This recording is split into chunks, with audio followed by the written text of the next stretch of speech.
every single one of us is essentially abundant. When you really embrace who you truly are, you will learn to love that, because it will fill you. It will be so rewarding to be yourself. Every one of us can do it. No matter who's listening, no matter how dire the situation is, you can get yourself out of this situation, because your birthright is as much as everybody else's birthright to be abundant. But now you've taken it to a level where you're like teaching people to become healers and to express it in that little essence that they are. A lot of my clients lately have been telling me, and these are people like lawyers and reporters and doctors, and they come to CEOs, and they come to me and they're like, Frank, I think I'm supposed to be a healer. The fulfillment comes from you being you. And because we are so busy often doing things a certain way that we have learned to do things, so they experience more of that, and that confirms their state of belief. Is there something someone can just start doing today as they get ready to take your course, like something that'll make them a little more open? The first thing that you can do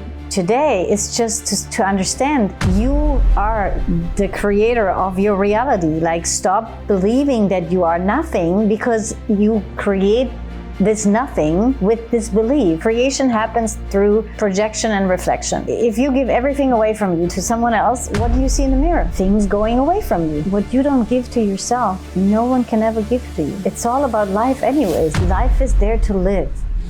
Ever since I wrote my goals down with the pen, my dreams and reality have both been blending in. I just hope that in the end, my debt don't extend me on my dividends if it did. So cool. I'm so excited to have you on, because you were on in the first season. It was your first interview that you had ever done like publicly. Before that, you had just been seeing people word of mouth. Yes. So now I feel like both of us have stepped, like I know very much what my podcast is. I know the themes. You know very much who you are and what your offering is.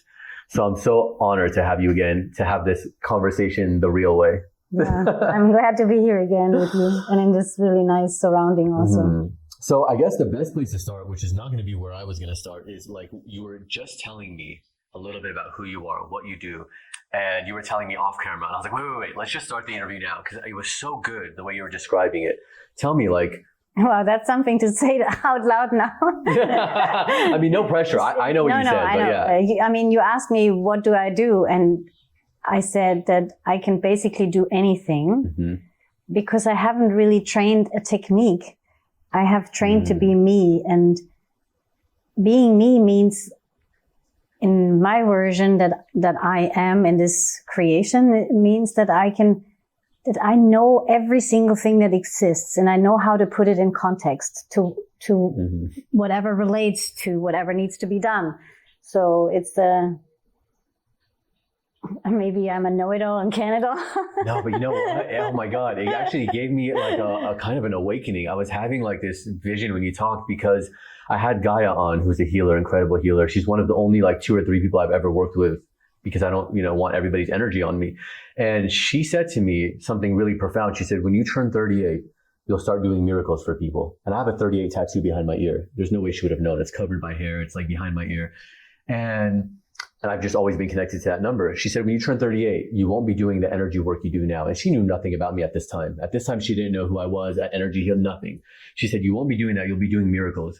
And it went further than that. I won't go into all the layers because for the sake of time, and it's not about me right now. But when you said, I didn't study a technique, it made me realize immediately that the reason why I may be slow now to have done these miracles, wait till 38, is because I've been doing for the last 5-6 years my technique that I was trained by these 3 or 4 people. So I'm like so locked into this technique. Yes.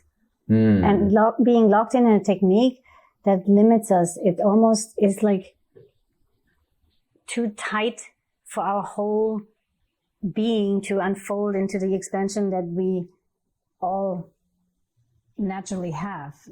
It's just techniques, often concepts, and that are foreign concepts, limit our abilities to do what we came here to do. And that is, of course, different for everybody. And in my case, it's just understanding really all the deeper layers, all the way to the core of any issue, and then it's just me also knowing how to change energy fields, or how to connect things that need connection in order for it to heal or to be understood, and then heal from the understanding.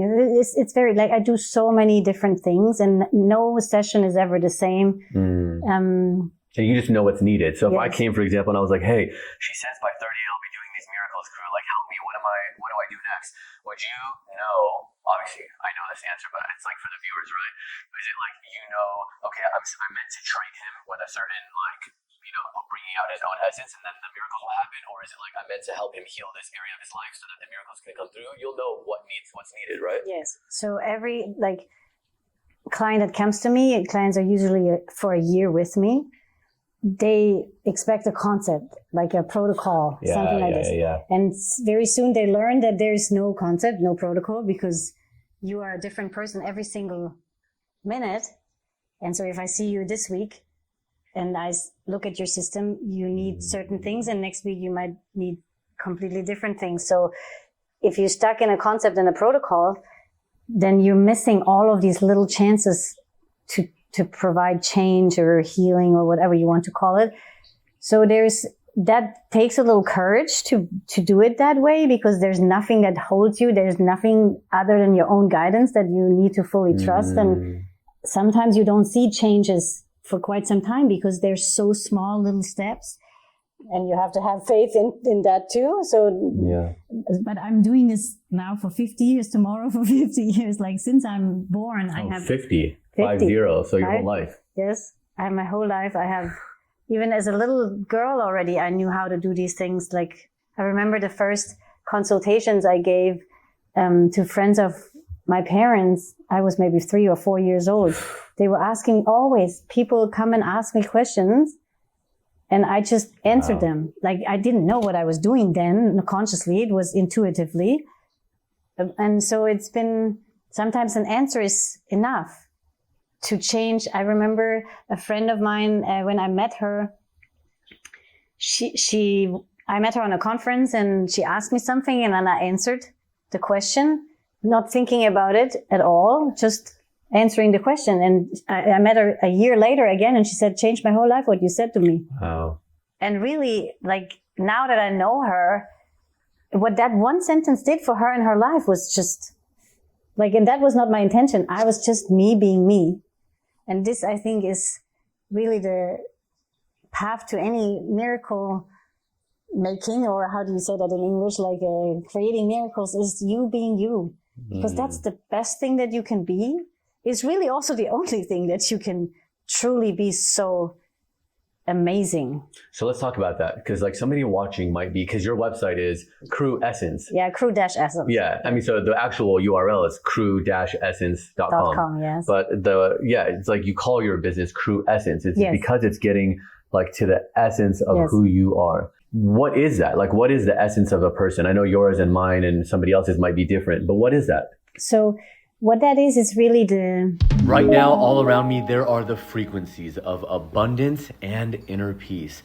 You can have that and more. So take a second and let me tell you about Quantum Upgrade. Let's talk about like the Quantum Upgrade dashboard so people can see sort of how it works. We use a very complicated, sophisticated system, which is, as far as we know, the most powerful source out there for quantum energy on Earth. You can pick from like, I think 26, 28 different frequencies now that we have. Inner peace, which you could leverage at night, for example. A lot of people do that. We have the Olympic performance. We have even something like weight management. We have the abundance prosperity. The service actually starts like within 5 minutes. The energy, you will notice it starts ramping up. In the dashboard, you can select the Hawkins level for the day and pick between a level from 500 to I think like 1,200 or something like that. Just start low, go on 600, because it's not about faster, stronger, more powerful. Best is what feels good to you. Like men's booster, women's booster, inflammation support, testosterone booster. It's activating that testosterone actually can increase again. And 5 of these studies, and it showed a 46%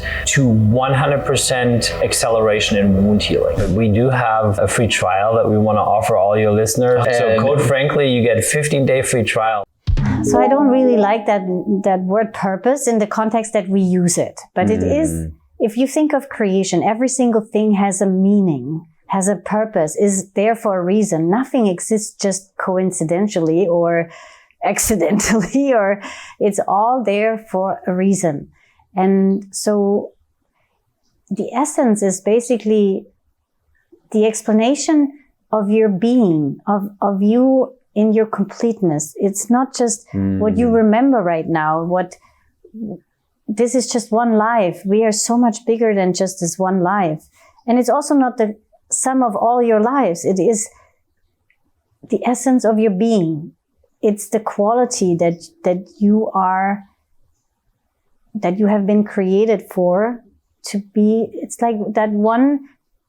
How do you call these things in music when you write music? Like a note. Yeah. So the note that you are, that note that in the whole symphony, you are that note that brings this exact frequency in, so that the whole symphony can be amazing. And there's a line from A Course in Miracles, which is like my biggest teaching. For some reason, I go back to it. Like, even if I go to incredible healers, or if I work with Sadhguru or Sri Sri Ravi Shankar or whoever, I always go back because I'm like, wow, the Course in Miracles said that. The Course in Miracles taught that, you know? And one of the lines in A Course in Miracles, one of the lessons is, God himself is incomplete without me. And it kind of reminded me of that when you said the notes and like how we form the whole orchestra. Yes. But God himself is incomplete without me. Yes. Yeah. Hi, Sebastian. I know my cat loves you.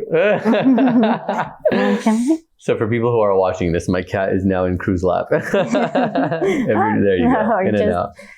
Just a quick hello.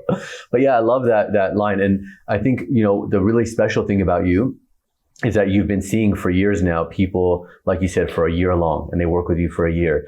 But now you've taken it to a level where you're like teaching people to become healers and to express it in that little essence that they are. And actually, me and Trey, who's filming this, we both said before this, we're like, it kind of sounds like X-Men Academy or something, where they come in and you don't know what your power is going to be, exactly. but like something's going to happen, right? One person's doing something, another person's doing something else. And you know, like a lot of my clients lately have been telling me, and these are people like lawyers and reporters and doctors, and they come to CEOs, and they come to me and they're like, Frank, I think I'm supposed to be a healer. I think I'm meant to be an astrologer. Like, they all are like feeling these things now. And I think we're moving toward that part of reality now where everybody feels like, I'm a healer too, you know? I think that if we all do what we really are meant to do, we can still do all sorts of other things. Yeah. Like, that is really important. I think a lot of people have this idea that if they're healers, they have to give up life. And Which you and I talked about too. Yeah, but I don't give up my life. Yeah. I love to ski more than anything else. I love Chanel. Yeah, I love Chanel. That was the line, remember? Where I was like, you can have things. I love Chanel. Yes. Yeah. We don't have to stop enjoying food, even though maybe we don't need it. It's just the needing, though, right? It's like not being attached the attachment. to it. That goes away, though, because when you really know who you are and you live from that place and you do execute that essence in whichever way that is right for your life. This is different for a child than it is for a wise woman after menopause. So there's many stages of a woman and a man in life. And so your essence changes throughout life? Your essence never changes. Okay. But the expression of the essence changes. Because as a child, knowing your essence, actually a lot of children know their essence and they just get taught whatever that is. It's not right. It's not feasible. It's like parents don't even ask that question, like, who are you and what did you come to teach me? Like the first thing that I said to my first son is, I'm so excited for you to teach me what you came here to teach me. And I will give everything that I have to you, and I will receive everything that you have for me. It was a beautiful way to raise children that way, because it's not just one-sided. And what's something you would say he taught you? So he has been a really big lesson, because because I understand all the circumstances that lead to misery, I also know how to undo the misery. So naturally, I think I grew up to think I'm a fixer. Like, oh, there's a problem, let me fix it. I know how to fix it. Yes, I do know how to fix it. Any problem you throw in front of my feet, I will be able to fix it. If really the respective person wants to get it fixed. Right. Or is really ready in their life journey, because sometimes you really want it consciously, but then there's something blocking you subconsciously. And so no matter what healer you employ, it's not going to get there until you're ready for it. So, but my son comes with a journey in this life where he has chosen to understand the other side of the peace medal. So he's been spending many, many lifetimes at total peace and in a holding spiritual space, very little human context. And so now he's incarnating into this wild woman's life. Things were really wild. Really? Then I was about to be a mountain guide in Chamonix and not the healer that I'm meant to be. Or I don't really call myself a healer. My favorite title to myself is me being me. This is who I am, and this is what I'm doing. And that provides whatever that does for different people, different things.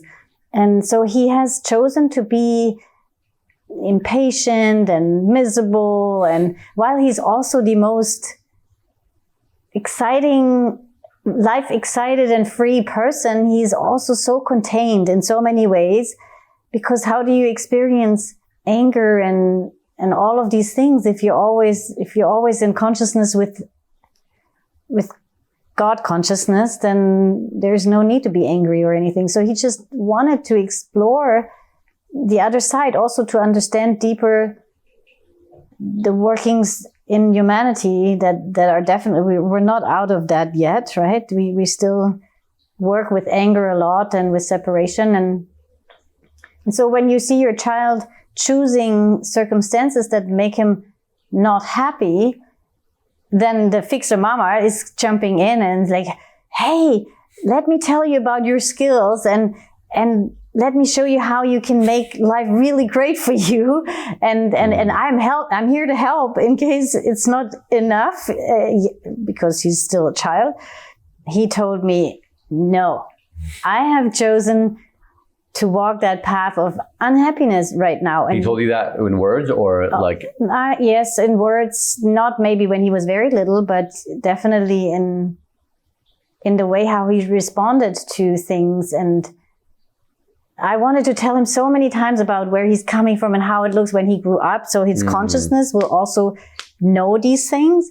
From conversations also, he rejected it all. I played him all this beautiful music and he didn't want to hear any of it. He wanted the real world stuff, real world, but like more low vibrational. Yeah. He wants to experience what the general public is experiencing. Yes. And it took me some time to understand him. It was digging a little deeper, maybe around 2 years old. I really understood that I have no business changing his plan for this life, and so I backed off and let him, and that was hard, because now when he got older, started to do things that I knew from the beginning that is not what he is, and this is not what's going to create happiness for him.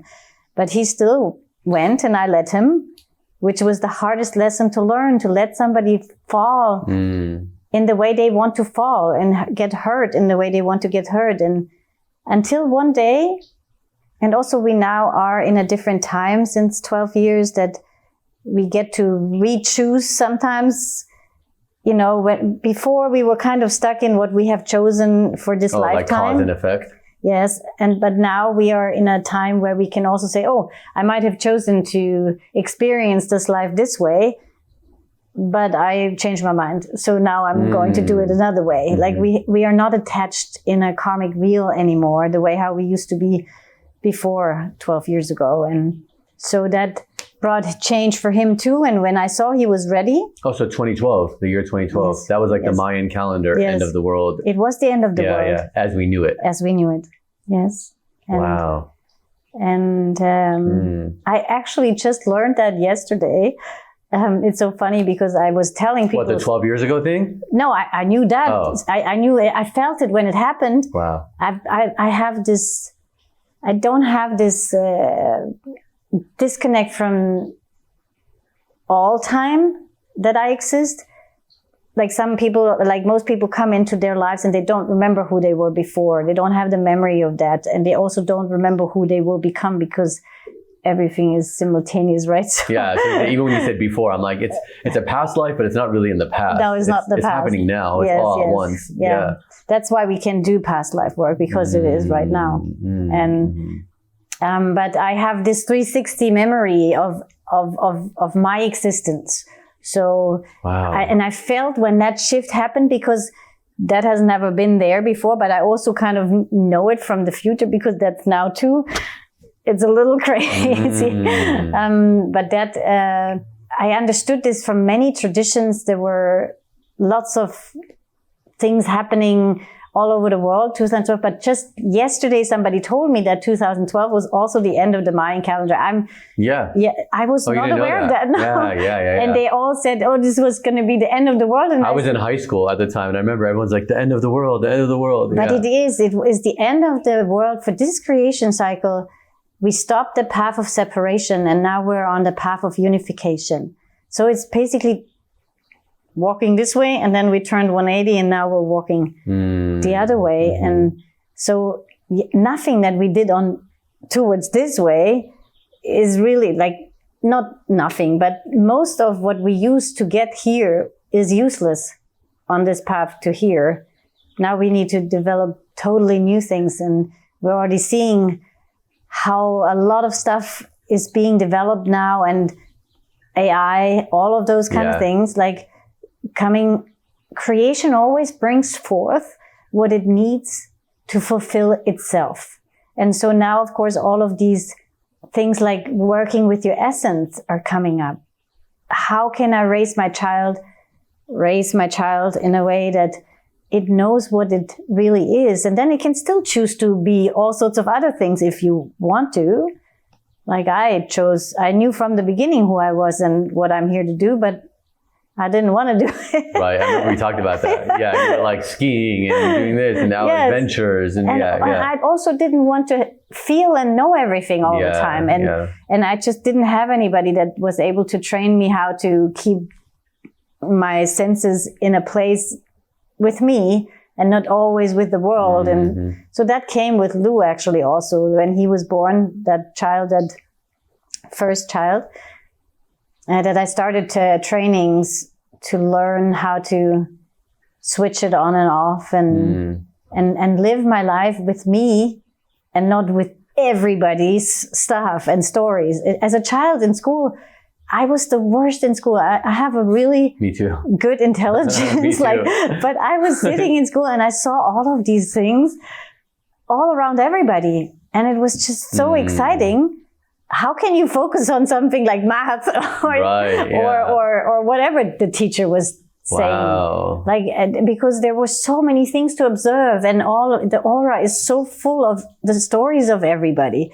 It's like playing like movies in front of my eyes. Wow. And you see all the things that maybe need help. Then you see the happiness and the misery and everything. And that is really something where you want to check out of at some point. Yeah, I bet. So I like the mountains because it's quiet there.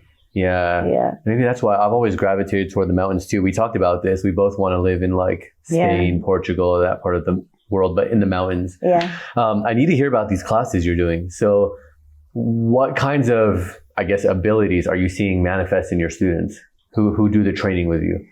So it's totally individual. Like I never know anything. I have an idea if people have worked with me before, but then there's people in the course that I've never really seen before. And so I won't know until I read. But what are some of the ones you've seen now? So they're very spiritual at first. And for instance, one of them that you had a conversation with as well, is like her essence is almost like the gate of life and death. So there is no life without death. We are actually dying every second, every millisecond, like cells are dying and resurrecting. So the whole creation is a movement of death and resurrection. All the time. It's all the time. It's so fast that we don't even notice it in this experience of time. And so for her essence is very much in this, almost like it's renewing something, letting it go and then bringing it back so it can renew over and over and over again. And that we come to this place in life so often where we have to let go of a version of ourselves and embrace whatever is right for the next moment. We do this as children. We grow and develop. And if we would stay as we experience ourselves as a 2-year-old, then we will never drive a car. And so it's a very natural thing for creation to do this, but we all are very full with fear of letting go what is in order to embrace something what is new. And so her essence can provide, because of until she understands how to express this is of course a path of healing, also her own story with this. But the more she embraces this essence and understands that it's actually a person that is very afraid of death. Oh, interesting. So it's in this holding pattern, like life is the only thing. Life is the only thing, but it cannot exist without death. You know, I wonder if this is a tangent and we can come back, but if my essence has anything to do with death, because I was born under the star. In Greek astrology, it's Hades. I was born under the star of like the god of the underworld. It's a very powerful star because they only have 3 like king stars, Zeus, Poseidon, and Hades. I was born under Hades. So it's very powerful, but it's also very like dark and likes the dark side of spirituality, likes the, like, I want the tantric path, the agori, like meditating on death, things like that, instead of like love and light. No, I want to go into the dark stuff and like discover it and see why. And I don't mean this dark for people who are watching like black magic or something. I'm talking about like the shadow side of ourselves. No. Darkness, exploring actually, the dark side. Darkness is one of the biggest misunderstandings, because darkness is not the absence of light. Darkness holds all light. Yes, and it is actually power. Darkness is pure power. What we have seen in the past is that darkness was used to create separation from source, meaning forgetting that you're a wonderful, amazing, complete being that has everything that it needs within its own self. That is the path of separation. And in order to get us away from source, we need to use a lot of power, because why would we go? It's really nice in source.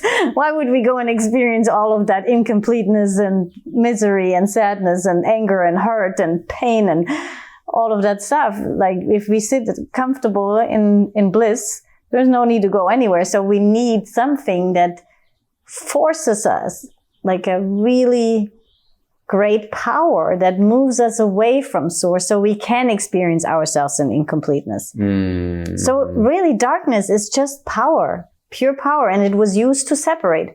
But now darkness will be one of the things that will bring us back to unification, because that is the same force. It's still force. It's like a knife. You can cut somebody with it and take their life with it. And you can also spread butter on or Nutella on your sandwich. And so or peanut butter on your sandwich. Wow. Yeah. It's like Shiva. Shiva is like nothingness, pure emptiness. But he's nothing. also but he's everything. Everything is Shiva. Yeah. This is also death and resurrection. Shiva is the representative of destroying it and creating it simultaneously. And so that does never work without darkness, because darkness holds the totality of everything, the completeness. So that's power. Power, like, it's like enlightenment. What does that mean? Like, I'm hovering over the ground now and I'm just wearing white clothes and I detach from the world. No, that's not what enlightenment is. Enlightenment means that everything is enlightened. And it's actually the opposite. The most enlightened people are, unless they're in their cave, doing some work that they need to do for the whole world, but they're like extremely involved in the world. So involved, more than most people. Like if you look at you or like, you know, Sadhguru or all these people, they're like overly involved. Yes. Their calendar is packed. Like they're doing what 10 people do, you Yes. know? It's like over expressing life and who you are and, you know, exuberance. Because it's all about life anyways. There is nothing else. Life is there to live. Hey, I just really quickly want to tell you about the necklace that I'm wearing. You might see me wearing it in a lot of these episodes. I actually give it to many of the guests too.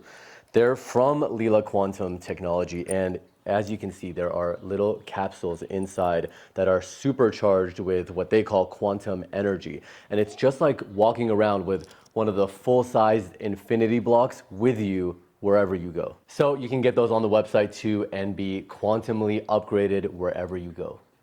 But coming back to that participant in this group that is running right now, she's an excellent death doula, for instance, because or also she would be an amazing doula for bringing birth, like things into life. And because of her essence being on both sides of the gate, that is the acceptance of this pattern of death and resurrection. If you come in and there's something that embraces hello, you know, like welcome in life, and in the same time embraces also, and it will die and it will resurrect again.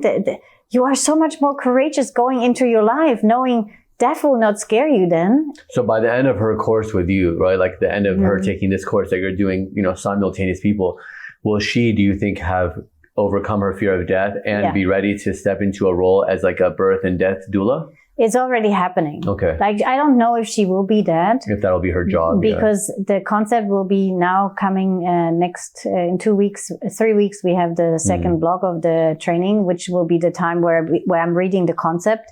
How does that essence want to express into her life? So you're doing readings for people. Oh yeah. Oh yeah, that's right. Because she actually, this person you're talking about, who you said I spoke to, she actually shared with me a little bit about what you told her in the reading. Now I remember. Yes. So you actually will tell them a reading. You'll give them an actual reading. Yes. I don't know if she typed it or you did, of what their essence is. Yes. I read it live with them. They're all together. And they're all basically witnesses of the resurrection of their essence. To know that in your conscious awareness again, and then they go the journey. I prepare them 2 days before I read, so that they open up in all parts of themselves. We have so many systems in our self that there is not just a physical system, and so when everything is open and ready to receive, then it's almost like a bowl that is ready to receive this essence and to hold it and to so you're like preparing the vessel to receive the essence. Yes. So like the one you have now is going on. When is the next one? It starts end of August. End of August? And people can sign up how? On your website? Yes, but it's good to email me first before you can buy the course in the shop, but it's always, I recommend for us to talk before we jump in. You want to make sure they know what they're getting? Yes. Because it's a ride. And that they're ready, right? Because you were telling me some people are like scared and they're like repulsed by it, or even you, because they know that they're going to have to face things that they don't want to face. I mean, you will face yourself, and I'm holding the space the whole time, and we meet, and then everybody is awakening in their essence. So they're also providing so much healing for each other, like throughout the whole year. It's not like the course is over a year, so it's 3 times live, where I do most of the work with the readings and.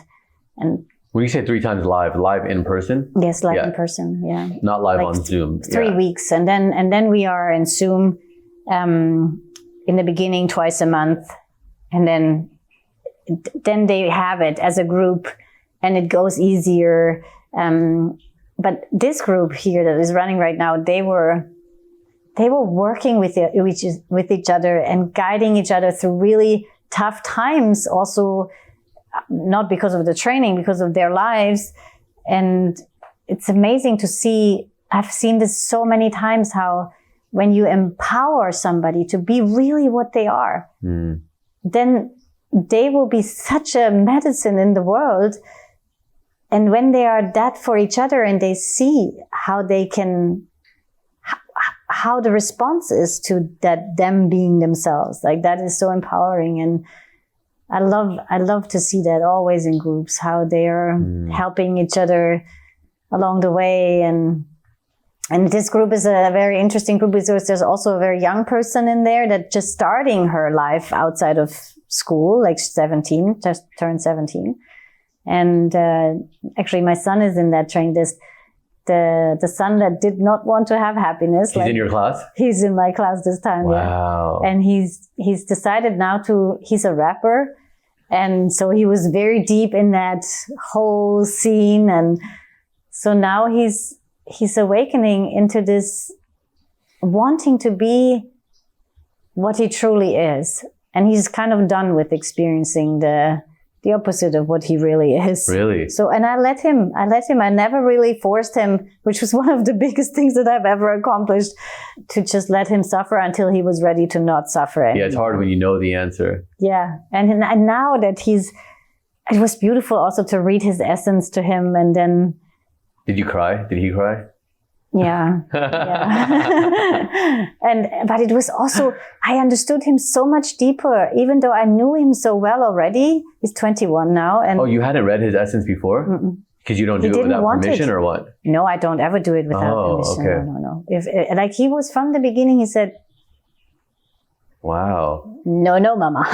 Whoa. Yeah, so I did not. And I let him, and when he was ready, then, and I understood so much better all of a sudden why he chose that path and what that was good for. And he will move so many things in his life because he experienced the suffering. Like he will move so much more than he would have without it. And so it makes in his case, I have been there all his life, so it made so much sense for me. But then also with clients that I've had for a while and they come to the training and then I read their essence, it's always like, of course, like it makes so much sense why they struggle the way how they struggle and why they're now in this training and what they really, it's an exciting. So how is it different then from, because right now I'm enrolled in like a 2-year university for Vedic astrology. And it's interesting. I have like such a weird thing with it because on one point it's right there. It's all in your chart. I mean, they'll tell you when your parents will pass, they'll tell you, oh, at 6 did this happen to you? At 12 did this? Because they want to make sure they have your right birth time. I mean, it's like to the T. But I also think it's just a snapshot of your karma and your programming. That's why it works. There's a certain level. Actually, I've had an astrologer who won't read my chart because they're like, you've burned off so much karma. Like a lot of this is not relevant. There are people when you get to a certain level, they just won't read your chart anymore. And I'm not saying I'm there. I'm not there yet where no one will read, but some of it's still accurate. Maybe not. Maybe not. So as of now, here's it's like my some of challenge it's to lining up. that. Like why not allow every second? So why not? But I want to get to the question though. So how is that different from you reading somebody's essence? Is it different from like reading their chart? Because sometimes in somebody's chart, they'll read it and they'll say, oh, it makes sense why I had to suffer from age 6 to 16 because then this next cycle is this. The essence has nothing to do with this life. Okay. It has nothing to do with any other life that you live. Okay, so it's your total essence. It's your being. No matter what. I'm connecting to your frequency. And that is maybe the gift that I have brought, that I can become so empty and receive you in your totality that I can understand you without my filters. So I can just read you in your true essence of being. And what you do with this essence is different in each life.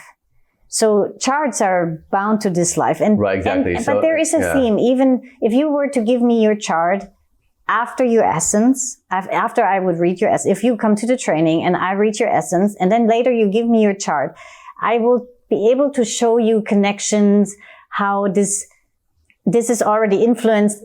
we are not being born accidentally into these lives. Like there is a greater the working of creation itself needing to fulfill itself in your node, how it wants to express in this life it's all, I think if you're a really good astrologer, like you're not just reading for this life, you read more. And I've had astrologers tell me other lives. Yeah. One of them told me about a last life in Spain. Yes. You died as an architect. He didn't know me at this. Now he knows me really well. I've been going to him for years, but that was my first reading.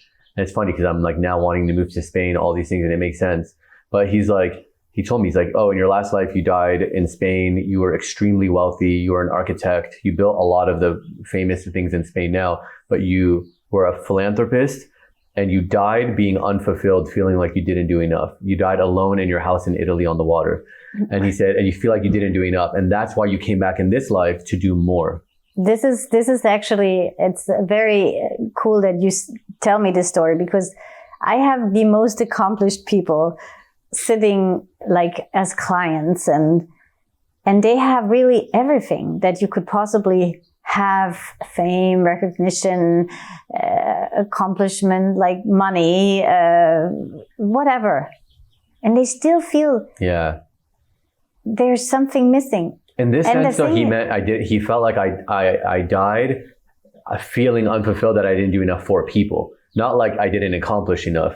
Yes, it doesn't matter what you were it a philanthropist and you felt like you could have done more. Yeah, the thing is that we don't learn that the only thing that we need to save is ourselves. Mm-hmm. It's not, so if you had a dead life, somebody that would have been able to connect you to your essence and show you how to work all of these amazing things from essence, you would have felt so fulfilled. Because what really makes us fulfilled is if we are truly what we are meant to be. And then everything else is just a side thing. Like it's irrelevant. Like whether I fail or succeed in skiing, for instance, it doesn't matter to me. Whether I fail or succeed in my job, it doesn't matter. As long as I am always doing what I am, I will always be okay. The fulfillment comes from you being you. And because we are so busy often doing things a certain way that we have learned to do things, or that the world made us do things, or made us think that we have to do them that way, that just creates a huge disconnect. And then we forget what we really are. And then if you ask people if they know who they really are, most people would not know how to even answer that question. Like they wouldn't even know what I'm asking, because we are so far removed from understanding who we are, being raised into conditioning of society, and start so early. Or so early on, performance is such a big deal. Like who doesn't poop into the diaper anymore earlier than all the other kids? I mean, or who sleeps through the night, or who is so true, like eating solid food first. Oh, my child is already the first tooth. So there's so much, like we think more performance is better, but the more we perform, the worse we feel. So it's actually a very unfulfilling concept, because I don't know how many babies you had in your hands, but I'm telling you, when you have a baby in your hand that knows nothing, it does not even know how to hold arms still. The arms are going all over the place in the very beginning. They don't know how to go to the bathroom. They don't know how to look you in the eye. They don't know the simplest things, but I'm telling you, they are the most precious and most delicious things that there are. And you just want to, because they're so amazing. Like, because they just are as they are, right? They haven't been conditioned. They have not been conditioned. And also they are not able to do anything.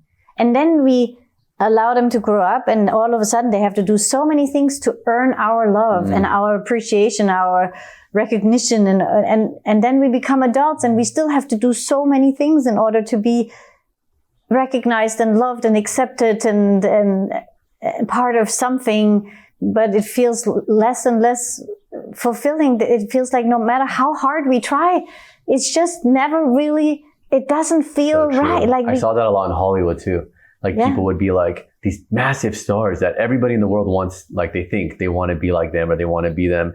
But I would hear their conversations, you know, off camera, like as we're setting up and stuff with their teams or whoever. And they'd be like they just won an Emmy or something. And they'd be like, yeah, but I don't have an Oscar. Yeah. And then they get an Oscar and they're like, fine, but I'm not on the cover of People magazine. Kim Kardashian is.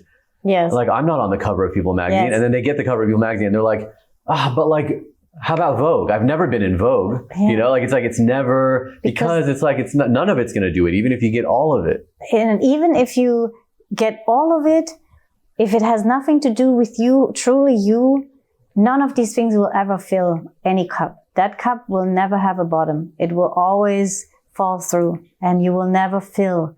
And you fill because the way how we fill is with ourselves. Like really, it's all within us. And if we know that, we can still be on the Vogue and we can still have the jet and I don't know what else ever you want and have fun with.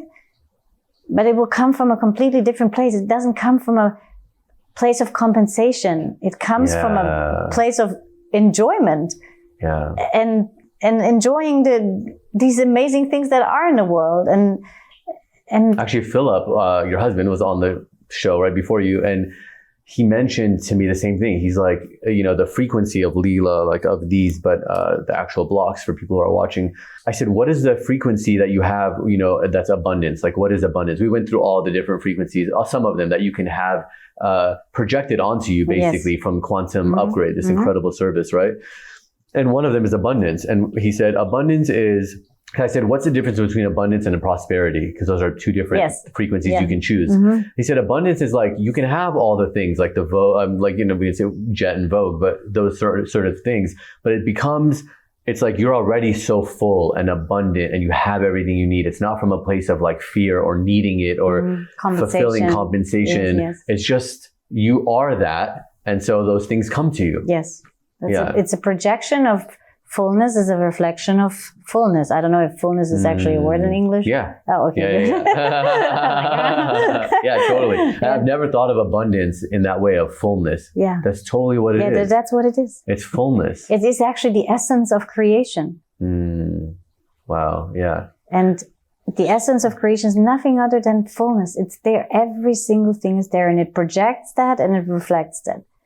The deficit. Nothing is lacking. And lack, those are all just illusions. It's us projecting from a place of lack. We think that we're incomplete beings. We're not full. So the abundance frequency is designed to make you come back to that state of understanding that you are every single thing that you need in order to, like, it's all there. You are a complete being. What about, okay, so let's say somebody is taking your course, which I know that the next one's in August. When's the one after that? In January. Okay, I'm already planning in my head. Like August, I'm busy. What's that? January. Yeah, okay, January, good. And so somebody's taking it. Like, what are some of the things? I mean, even somebody watching at home, is there something someone can just start doing today as they get ready to take your course? Like something that'll make them a little more open? Yes, there's so many things we can do every single day. And in the beginning, and they don't cost anything. And in the beginning, it's really just understanding that what you experience is not what is. Like, even if maybe some people that are listening, they have very tough lives and they can hardly pay their bills and they think that they are never going to be good enough, or like it's a big theme in humans that they think they will never be good enough. And then they start to believe those things. And what is that? It's a projection of something that is not right or has is incomplete. And that is a reflection of incompleteness. So they experience more of that, and that confirms their state of belief. And so the first thing that you can do today is just to understand you are the creator of your reality. Like, stop believing that you are nothing, because you create this nothing with this belief. So it's just stop believing it. Like, tell yourself. My newest thing right now with clients is I explain them how our consciousness is built. So that's my newest thing. So we have 6 parts of subconscious. Okay. I have not a 6th finger on that hand. That's what I have to do. And then we have one part that is our consciousness that we are aware of. So you can see how much projection is a little bit an unfair thing. We can think here all day long, oh my God, we're the greatest. That's why doing affirmations, I always tell people that too, is like, you're fine, you're saying it 100 times a day, but you're also having 10,000 of these thoughts a day. Exactly. Yeah. And so if you think of them projecting, I'm worthless, I'm not good enough, I will never be good enough, like, because those are the things that had been programmed into your subconscious mind as a child out of performance reasons and the reality as it is sometimes the parents asking a lot of their children that maybe they had been asked of a lot too. And it's a very toxic cycle that keeps repeating. Nobody really means to do this to their child, but because of the way how we are being raised, this is what's happening. It's a societal thing almost. And so that programming is there and it will project all of these things. And then there is this part that is a little bit small in comparison. So that's why we have to make this so beautiful and radiant. And like this has to become so full of itself, like in the best way, like so that these 6 will be so mesmerized by that one. Like, look at all of that light. Like, look, he believes the total opposite of what we 6 believe, and he's so beautiful. Why don't we just all follow into suit with this? So, of course, it sounds very simple. Well, I was gonna say, for you, maybe even for me, it sounds simple. Like, oh, just stop. Just don't think like that. Yeah. But what about for people who are watching who are like, I know I want to stop, but I can't. Like, what would you say? Like, Yes. is there something they can do? Yes, like find breath work. There's tons of chakra meditations on YouTube. There's breathwork stuff, like breathwork, chakra meditation. If you can't sit still and just be silent because your mind goes all over the place, then please stop sitting like that Or the sensory force yourself, deprivation tanks. I think those are really good. Have you heard of those? No. The sensory deprivation tank. You go in and you're floating in salt water, and it's like a chamber. Oh, yes. And it's so good because you can't hear anything, see anything, feel anything, smell anything. You're just in emptiness for 2 hours. Yeah, that is really beautiful. There's so many things you can do.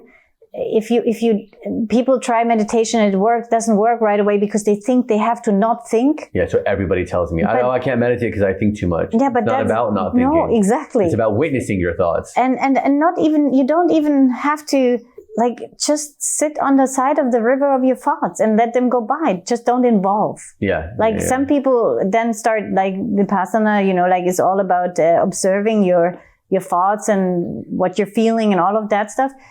That can also sometimes manifest things that you don't want. Like, because if you're observing, what you observe is what you manifest eventually.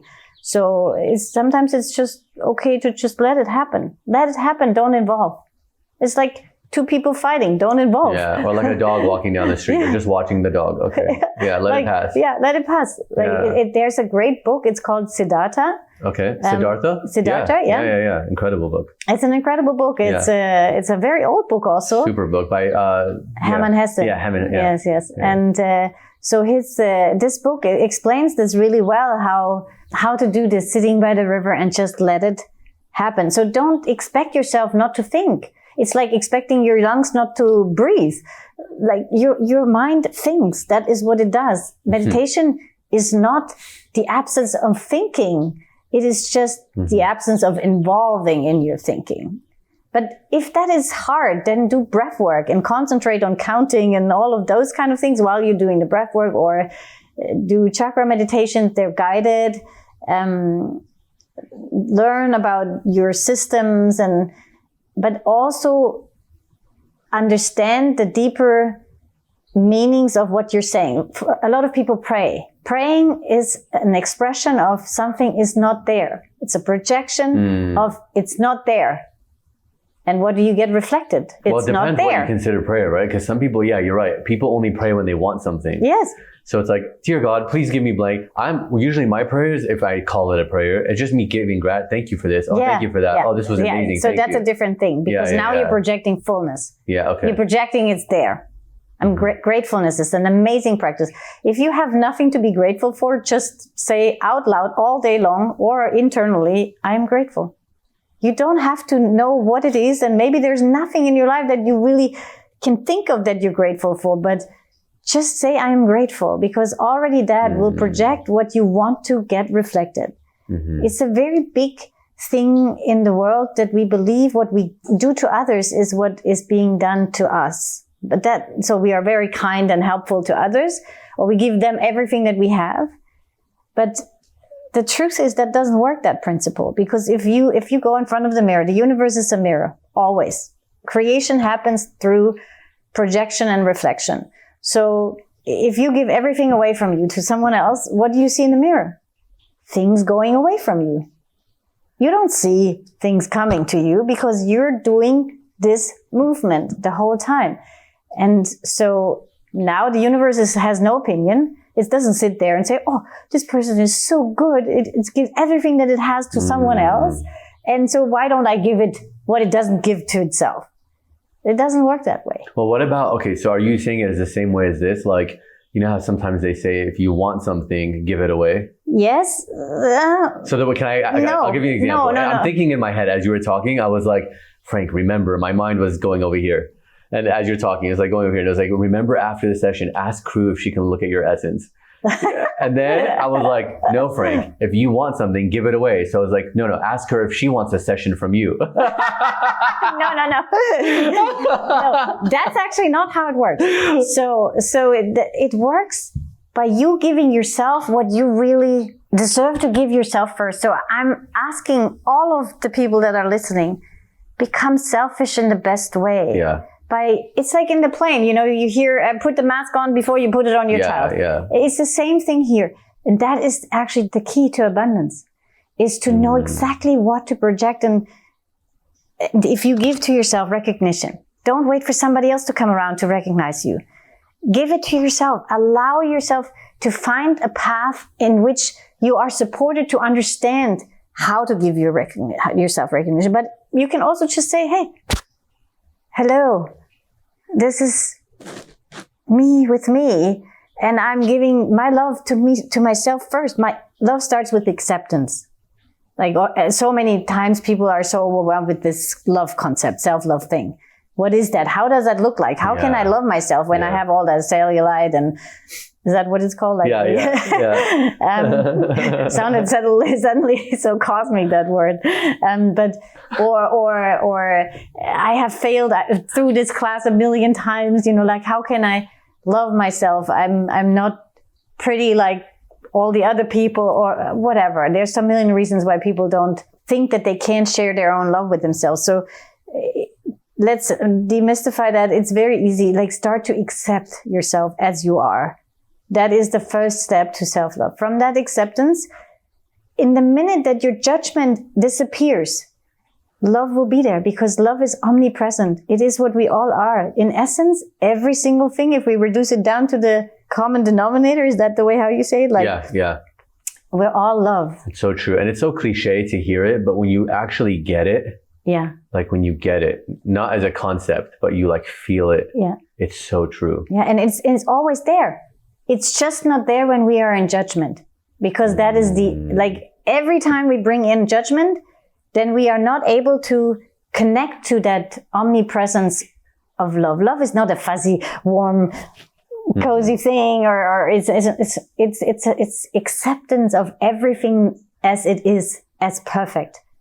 Even if it's not perfect, it doesn't matter. It is. So it is perfect. Perfect in itself. Yeah. And when you stop the judgment and say, too big, too skinny, too dumb, too intelligent, whatever, like all of these different judgments that we have running within our own system all the time, but also with the world, then love has it's still there, but we are not connected to it. And so we're kind of keeping ourselves separated from the experience of total acceptance. So when we start I accept myself as perfect as I am right now, in this moment. If you do this every single day, like a million times, however many times you can manage to do it, because we're also busy and have so many things to do. And sometimes it's nicer watching a movie than telling yourself. No, but you can do it while you watch a movie. Yeah, you can do it. When it becomes your pattern, you can do it. I accept myself. Yeah. Just in between, like I'm cooking I'm accepting myself. When you make a mistake, you're in a conflict. Accept yourself, because every single time you do this, you allow this love to be present for yourself. So now we're seeing like I'm self-loving, and then from that also self-care. Self-care is also a thing that creates self-love. So yes, you want me to go to the neighbor now and ask for whatever so I can cook you this meal because you want it right now. But truly, what do I need right now? I maybe need you to walk over to the neighbor so I can cook you that dinner. Or maybe I say, hey, how about you cook your own dinner tonight? I'm not saying let's become all selfish assholes, like that don't have kindness for one another anymore. I just want everybody to start understanding, where are you right now? Like, are you in a state of overflow because you have filled yourself enough with yourself and everything that you need, and you can easily provide for everybody else right now? Or are you in a state of, oh, if I give you that, maybe then I have more recognition from you, or so I'm giving in order to get. So that doesn't work. The universe doesn't work like that. We are taught that it works like that, but it doesn't. That's why we experience so much lack. So many people that we know are such good people, and they're sometimes the poorest and the ones that get treated the worst. And why does that how is this supposed to be making sense if the universe would work that way? What we give to others is what we receive. It's not. Like, if you don't give yourself what you need, nobody will do it. My mom went to the Dalai Lama many, many, many years ago in Leh. And she had a private audience, and he said to everybody something. And one thing that he said was, what you don't give to yourself, no one can ever give to you. And that is really so true in the most simplest way. Of course, I'm not saying grab it all and give it only to yourself. Like, no, it's the internal things like recognition and acceptance and kindness towards self is such a rare product, man. Like, I encountered this so often with clients, how much they are so unfair to themselves and how they are so rude. They would never allow anybody else to speak that way to themselves as they do with themselves. So we have this understanding that we are only matter. This is matter, solid matter. But that is not true. Like, we are as much space as we are matter, because the matter is made out of quants. And we know, some people maybe know that I'm in this LEELA quantum tech field also, that we work with quantum fields. And people often ask, what is a quantum field? Like, what is this? And I have a very, very maybe more simpler approach to this. Like, quants are the smallest particle of matter, and they don't melt into one another. They don't touch either. So there's space around every single quant. And now we're like gazillions of quants. They are so small that we don't see them. Like the air, everything created is out of quants. And every single one of these quants has a little space around it. What is a quant? A quant is the smallest particle of matter. So like smaller than an atom. Oh, so small. Yeah. So Okay. that's how, and a quantum field is like, I had this the other day in a podcast. I explained that in German, and I said one quant is in resonance to another quant, and they're not touching. So there's now a field, because two things go in resonance to one another, and we have a field. So everything in existence is a quantum. There's quantum fields, because quants are always in resonance to one another. That's a cool way to think about it. Wow. Yes. And then now what we managed with LEELA Quantum Tech is that we managed to create a very, very, very strong quantum field that reminds us of our own completeness, because it's in itself so complete that it's like an inspiration. It's basically the whole time is like a version of, look, this is what it's meant to be like. And so our cells are so amazingly intelligent and everything. So we're starting to adapt to this inspiration that these fields hold. But really, it's like think of light beams. There's so many light beams everywhere, but they're not cutting anything. We're just sitting here in so many light beams, And oh yeah, but if they're extremely focused, they become a laser. And Yeah. now suddenly we have something really, really strong, and it can do all sorts of things. And so it's the same thing with quantum field. It's just not bundling it. It's light you bundle, and here it's like compressing, or I don't know if there's really a word for how it's done.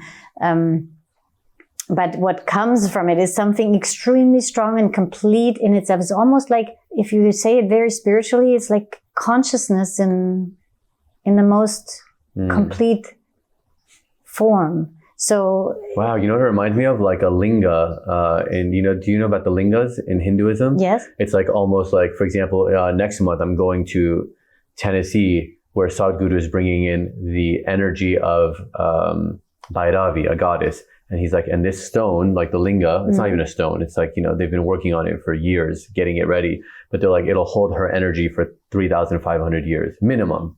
Like it'll be longer. He's like, but that's the minimum we know, Yes, 3,500. So it reminds me of what you just said. It's like concentrating the energy so much into one thing, like the LEELA quantum or the LEELA infinity blocks. yes. It's holding it in that space. It's holding in that space. The difference here is that it is everything in there and nothing. Not the essence of just one thing. Yeah. Yeah, it's not just the essence of one thing. It's the essence of everything and nothing. Because while everything is also nothing is. I mean, we can go there. I really get that. I hope other people get it, but I get what you're saying. Yeah. I get it so strongly. I mean, even when we were talking earlier about the death thing, like, every night before I go to bed, and it's not even on purpose, it just happens. I imagine like, okay, this is your last breath. Like as I'm going to bed, I don't say it to myself like an affirmation, but I'm like, what would it be like? Like if this is just my last exhale. And as I'm falling asleep, I just start going there. And I'm like, but then it takes me to a beautiful place of just like, now I'm everything. Now I've left the body.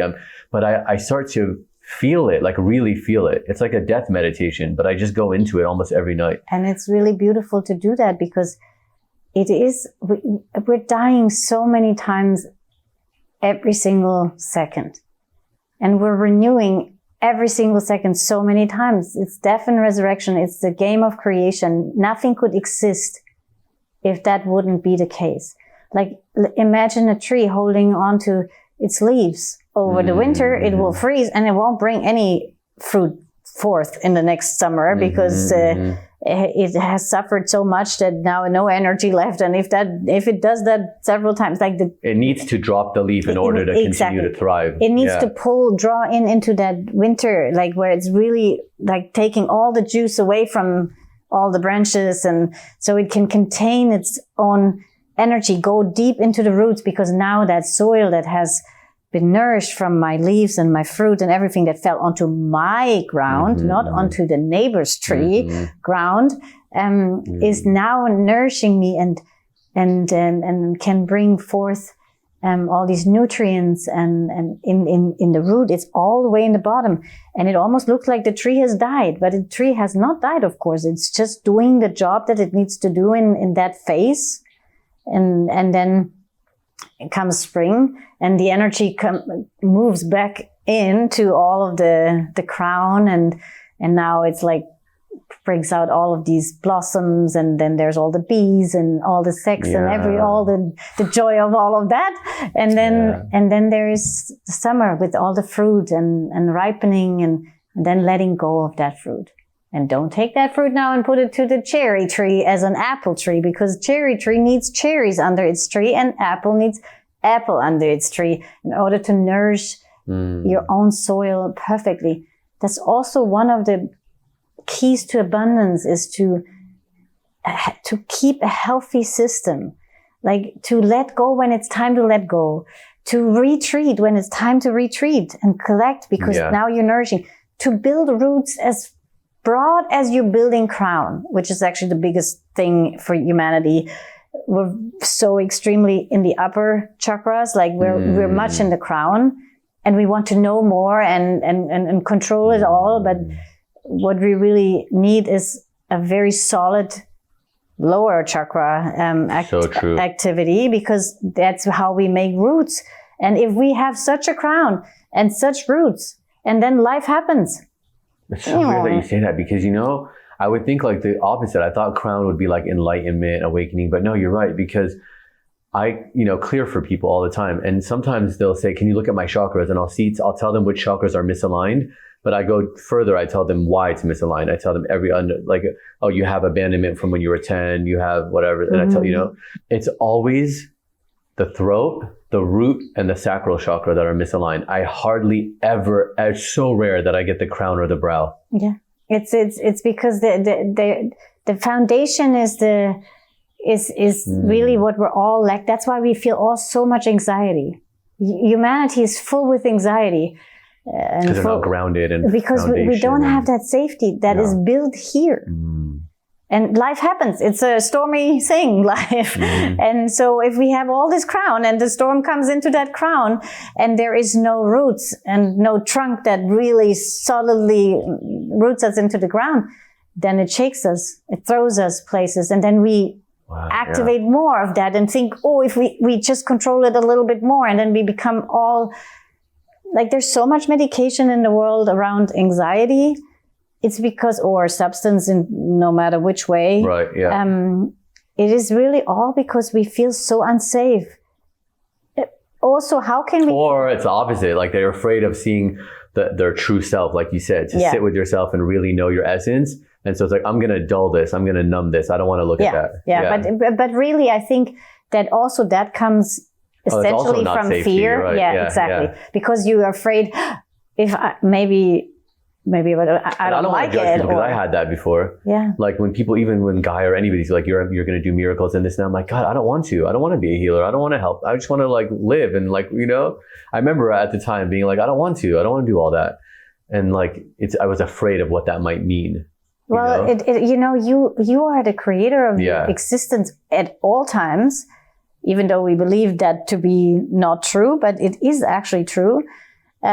Yes, it takes a path to understand how does that work. What do I have to change in my projection in order to reflect this abundant life that we all have a birthright to? Because every single one of us is essentially abundant. It's just that we have forgotten and that we don't believe that anymore. And so it's a path to get back to that. But also when you really embrace who you truly are, you will learn to love that because it will fill you. It will be so rewarding to be yourself, even though it scares the shit out of you.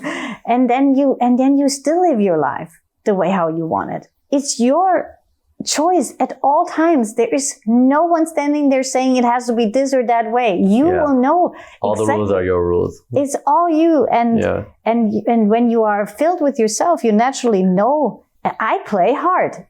Like there is not a single joyful thing that I miss on that path that I'm walking. In the meantime, I'm also healing all the time because I'm this expression of who I am. And with all my mistakes, and with everything that I'm human in, it doesn't matter. I'm not hiding behind a facade of being perfect because I don't want to be perfect in that way. You cannot experience so many things if you are trying to be so perfect. True. Yeah. It's like a straitjacket. Perfection is a straitjacket.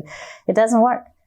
Also, it makes you totally unrelatable because everything is imperfect as it is already, and then trying to be something else is again upper chakra stuff. It's not, it doesn't work.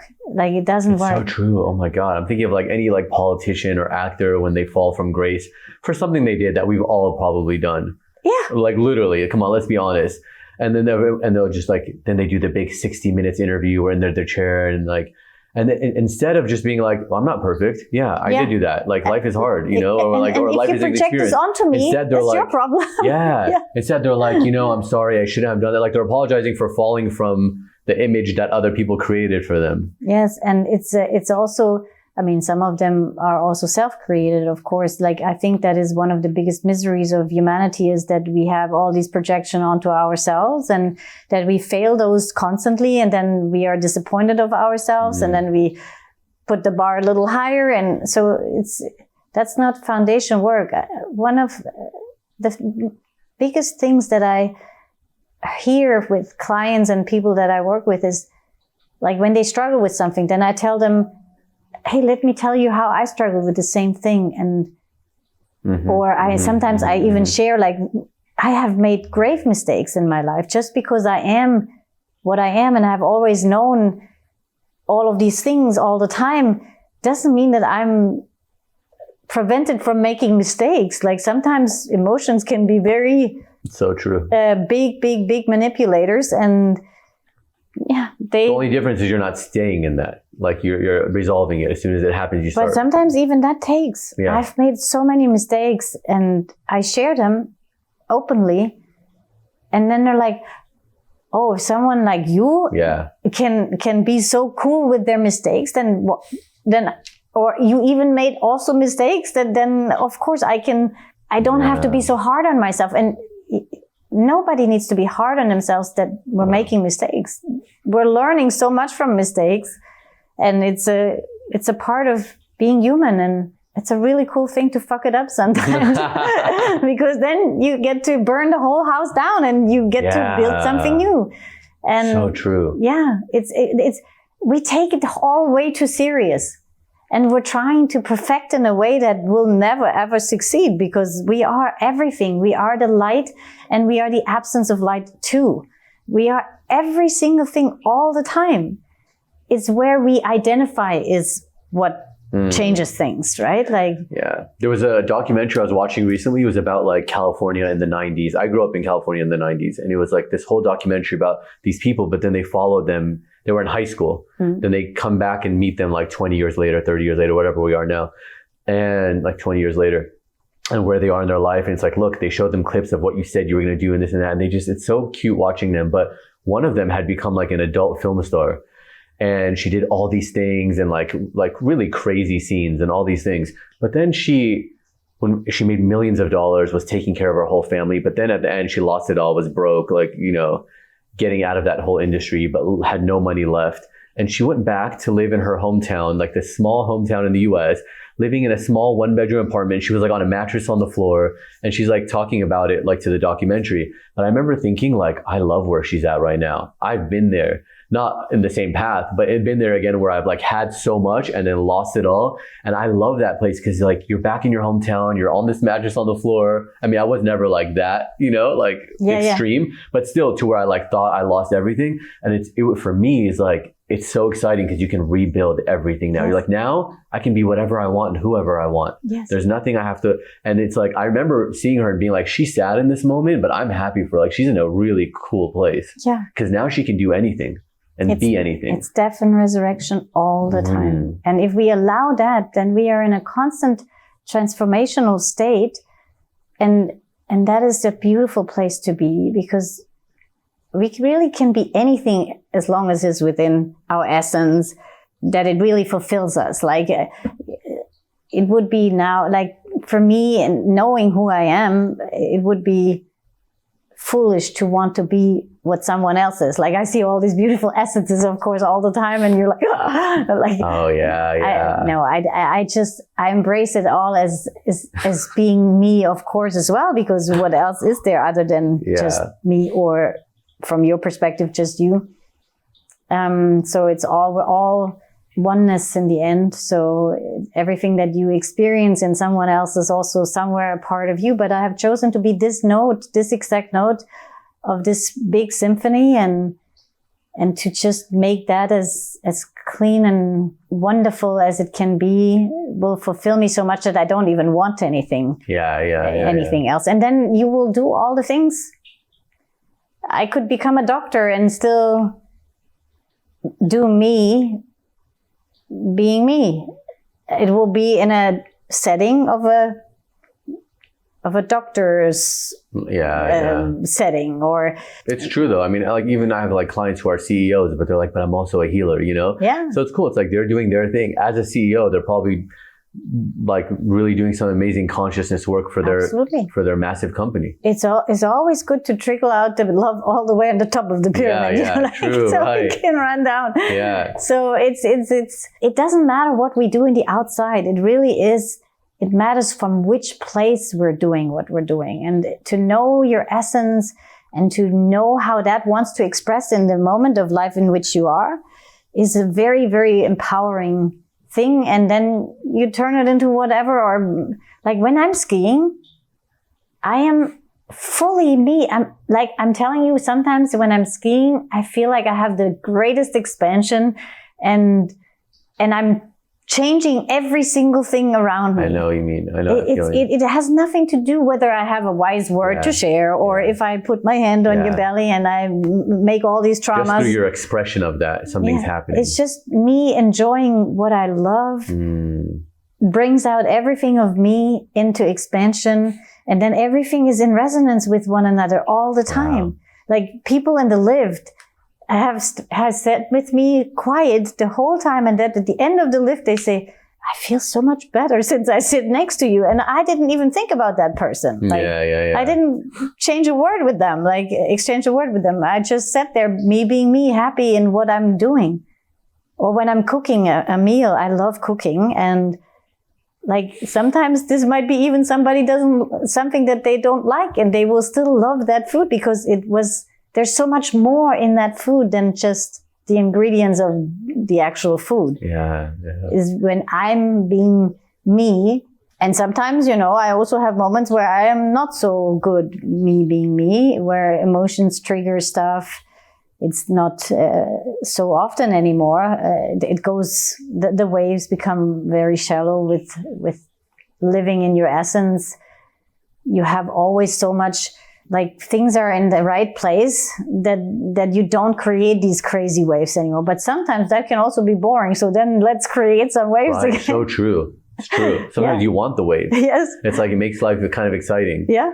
So last thing, because I know also that you're probably jet lagged, or not jet lagged, but you just traveled in from Europe. Yeah. And we've probably gone an hour or over, but are you in a place where you can do an essence, not a whole reading, but just like a glimpse into me?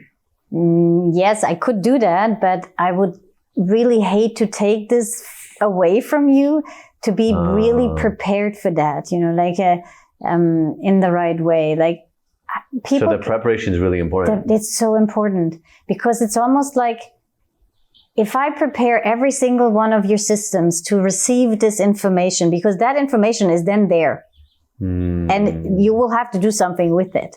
Like whatever is being brought into a resonance field, your system will react to it.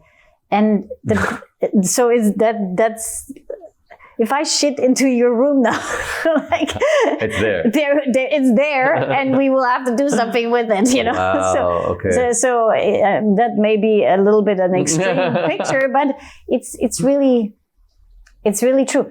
Even if it's a glimpse. Even if it's just a glimpse, because that is never just a glimpse. Like I will become very quiet, and I will get into this emptiness that I need to be in. So I'm not taking your stuff through my filters, and then I receive you, and then I will speak to you. And then spit me back out. Spit you here in the room,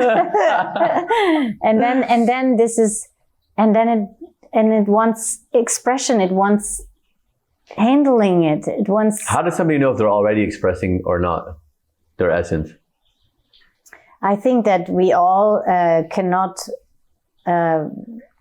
get away from expressing what we truly are, because that's what we truly are. So I think every one of us is in one way or another also representing that essence. But then we have all these programmings and everything. I think the less you care about what others think, and the less you are falling into programming, that shows you that you're already doing a lot of that essential or essence expression and work. Like it's not consciously, it's more like subconsciously. But this like whole essence business, like people can order readings from my website, and so people. So you're still doing that too? Yeah, I do that, but that's never like an essence reading. Like an essence reading needs a fertile ground, and an essence reading on a fertile ground then needs a concept in which it can pour into. Like it's not a concept that is some concept. It's the way how this can. It's almost like a form. That you pour that essence into, so it can manifest into a business or into a lifestyle or into something that it will do good in. Like it's almost like if you put something into the world and you don't give it meaning, it's kind of becoming destructive. Like it's not, or it's bored and it's not, it becomes sluggish, or so it's really good if you get your essence to also give it that concept so it can pour into that and manifest itself. So it's an energy movement. It's always the energy moving the matter. And coming also back, I wanted to finish that, that we are also as much space as we are matter. Oh, yeah. Remember, we think this is solid. But if we rethink this now, that all the quants, that this makes this. So for people who are not listening, they're only listening and not watching, you're pointing to your hand. Yeah. So we think that this body is physical it's matter. Solid, or even the chair or the ground or the wall or whatever. But if quants don't ever touch and there's space between them, then that solidity is just an illusion. If we were now able to have this energy that like the field that is around, like everywhere, like there's field everywhere. If we call this energy, we call this consciousness, you can call this whatever you want, like it's the space. If we fill that with empowerment, with truly understanding that nothing is solid, then we can start taking action over matter. Like energy is always what moves matter.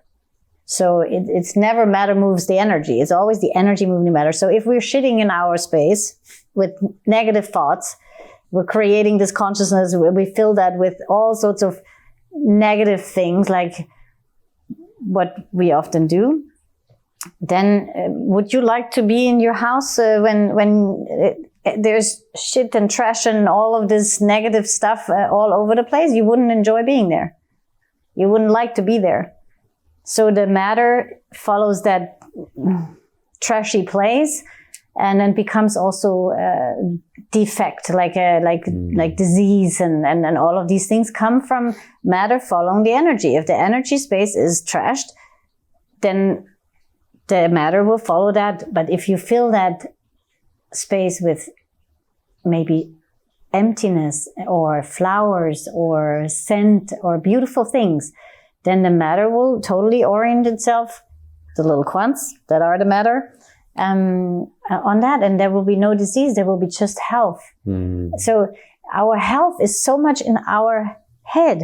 Our thoughts determine what happens in this room. Like we can put a million things in here and we will just not enjoy being in here. But we can also make it a really beautiful space and we will love to be in there. Or think of a temple. There's worshiping. There's trust and there's devotion and all of those things in a temple. And it's a room where you feel almost like held in a space that you couldn't explain why it is like that. And then think of a slaughterhouse where there's all this pain and suffering all the time. Like, and you go in there and you're already like, you feel it creeping up on you and you don't want to spend much time there. So what we put into that space matters so tremendously. So let's all stop thinking so negative about ourselves. Let's stop shitting in our space and or trashing our space. With negative self talk. We do it so easy, like, oh my God, I'm so stupid. All the time, yeah. Like that is our trash in your space. And now your cell thinks it's stupid because that's what is in the energy field. And now the cell believes this stuff. And now it does not evolve or maybe act in the same way as it should. And then we become old and ugly, and we don't have to do that. We don't have to be old. We don't have to be ugly. I thought of somebody that I used to work with, and she's like maybe in her 60s. And she was showing us pictures of when she was, it was at ABC News. And when I was working there, and she was like showing us pictures of her, I don't know, it was like the O.J. Simpson trial or something. And she was covering it. So like 20 years ago or something. And we were like, oh my God, you're so cute. And like, she was like, yeah, I know. She goes, time is not our friend. And I remember thinking like, oh my God, that's like the worst thing to say. Yeah. This is like 6 years ago, and I still cringe when I think of those words. Because I'm like, that's not true for me. I mean, I keep getting better and better and better with age. You too, right? Like I'm telling you, I love it. I'm so glad I have all of this gray, and but also I every time I look into pictures from 10 years ago, I think I'm now 50 tomorrow, and I love it because I've never been more beautiful than today. Not in my 20s, not in my 30s, not in my 40s, like now. And it is because I know who I am more and more, express it into my life, and that's how we are beautiful. Yeah. And time is such a friend. But if we think of it as a negative thing, we're sitting in our room, and then the little quants don't know nothing to do other than follow the energy. Wow, yeah. Because so the quants really go where they're directed by us. Yes. Yeah. Our consciousness is Which is probably why a person can I've done a video with him before with his pinky, break through metal rods. Yes. Because it's not energy over matter. Yes, energy over matter, because there is no solidity in that metal thing. It is also just a lot of quants with a lot of space around. And, have you gone into the little ball, the things, the ball pools? Yeah. You're just moving them. Yeah. So it's just, if we have that consciousness, and we will get there eventually as humanity, like we will increase our brain capacity so we can understand this energy over matter principle. It's hard to understand because we're constantly I'm sitting in the chair, I'm seeing you, so it's hard to kind of remind ourselves over and over. Yeah, we just have to not take it so. Like I said in the when you asked me what can people do, it's like, just don't take what you see as for what it is. Like, just allow it to be anything that you want it to be, really, because everything is dynamic all the time.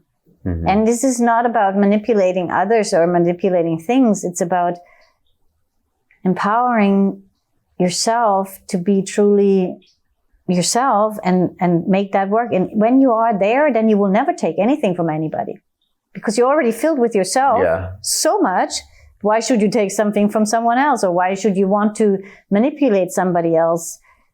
Because you know that you don't need nothing from this person. It's like Neem Karoli Baba, and he was like, so one of his devotees was talking. He's like, he had a lot of rich devotees and Americans, and they'd be like, what can we give you? What donations? He's like, I don't want anything. Go over there, sit over there. Like he never would accept money. He didn't want anything. No, he had it all within himself. And that doesn't mean that we shouldn't take money for the work that we do. Oh, for sure. It's way different. We're talking about two different things. I mean, he's like manifesting diamonds from his mouth. Like it's a whole, I mean, you want to give me money? Exactly. Yeah. He's like, what do you want to give me? There's nothing you can't give me anything. Yeah. And that is because exactly, he's so full. That's abundance. That is abundance. And every one of us can do it. No matter who's listening, no matter how dire the situation is, you can get yourself out of this situation, because your birthright is as much as everybody else's birthright to be abundant. And if you just change the way how you think of yourself and what you project, and, including the 6 parts of subconsciousness, just make your conscious part that you have control over beautiful and radiant, and think the best of yourself, because then these other 6 everything else will follow. Yeah. It's like we follow the ones that are radiant and so magnetic and show ease. That's where we follow. We don't follow the one that thinks of itself so true negative all the time and never good enough. And so Crew, thank you so much. This is amazing. Do you have any final thoughts? No, I have so many thoughts all the time. So much. Wow. We covered everything. So I'm excited. I want to try. I want to. I'm not going to commit yet, but I'm thinking January. Yeah. I'm thinking I'll be ready. Oh, it's not going to run away. I'm just really, I think now just the time comes where we go back to essence, because a lot of people will come into a time now where they notice what they have done does not fulfill in the way. I hope also that we create different school systems in which these wonderful children that are born right now find essence, and then support in how to make that work for them in this world. Like, because we're all here for a reason.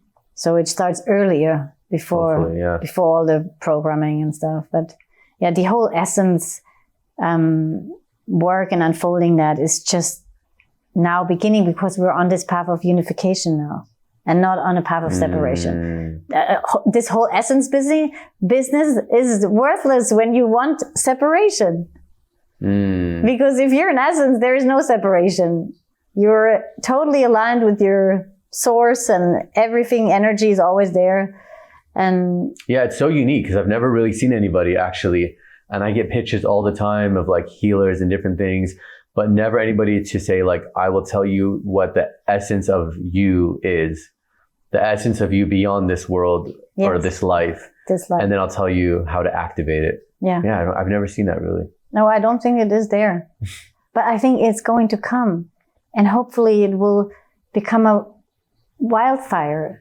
That's why I love doing this work, because every one of the people that go through this training and that work from their essence, they're creating a dynamic, and they will be raising kids with bringing them into their essence. Right. And that doesn't mean that everything is always roses and lollipops, you know, like there's still life as long as we're in this dual existence. Everything exists, but it's the way how I respond to it then. From a place of knowing myself, I respond completely different. It's always in my hands. I'm not powerless in like what a lot of people believe that they are. They're powerless towards life because they don't know where their powers lay that actually could design life the way how they want it. Even people that have accomplished everything still feel so powerless because it comes from essence. And we are now going into that age where that matters again. So that excites me extremely, because I have watched this whole creation unfold into separation. And now I'm like over this threshold. Now this is now maybe my time is coming in. It's not my time, but I've been around from the beginning with this consciousness, never forgot. So it's really beautiful to be in this place now. And pretty amazing, to like remember it all, and then like you are excited because you're like, I know where we go now. I know what I can bring now. And it is also, I've always known what I brought also before, because somebody needed to keep it connected to source. And I'm not alone in this. There's others like me. But every single healer that got us here, every single person that chose to know more, go deeper, understand broader, like we've seen it throughout separation times. Amazing souls have been brought forth from creation in order to get it where it came to in 12 years ago. And now there will be more of that essential stuff and everything that brings us back essentially to oneness. People always think it looks so bad, but trust me, it's never looked better. I said that to you once on Modern Nirvana, actually. It looks dire out there, but it's just because the light is on and now we see a lot of stuff. But it's never looked better.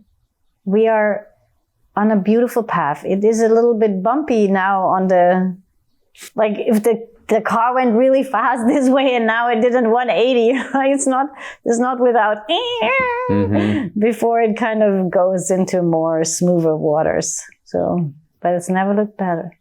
Okay, never looked better. crew-essence.com. Sign up. Find out what your essence is. Yes. Thank you, crew. Thank you.